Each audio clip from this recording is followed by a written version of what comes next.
Hi everyone, today we're going to be quickly talking about how to create a user in QuickBooks. First, you'll need to select Company from the taskbar at the top. Then select Set up Users and Passwords and Set up Users. Then click Add User. Enter the username and password. And please note that while the username is not case sensitive, the password is case sensitive. Then click Next.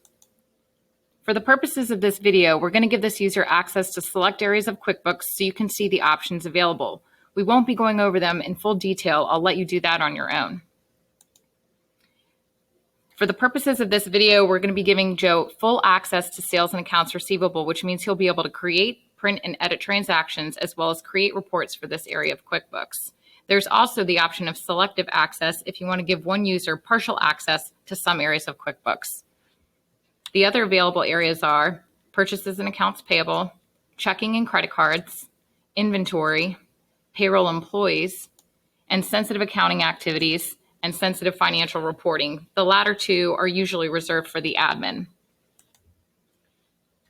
It's pretty helpful to give someone with full access to an area of QuickBooks the ability to change and delete transactions in that area so the admin doesn't need to get involved every time a transaction needs to be edited. The other option on this screen relates to being able to change transactions before the closing date, and we recommend the default for that as well. Finally, you'll see a summary of the user's access rights so you can confirm they have access to what they need. Click Finish and you're all set. Thanks for watching our video. We hoped it helped. Please provide feedback in the comments. If you need more help, we encourage you to sign up for our virtual QuickBooks training class. We also offer a monthly support service to answer your QuickBooks and bookkeeping questions. Links to additional training are below. Don't forget to like this video, like our Facebook page, and subscribe to our channel for more helpful videos.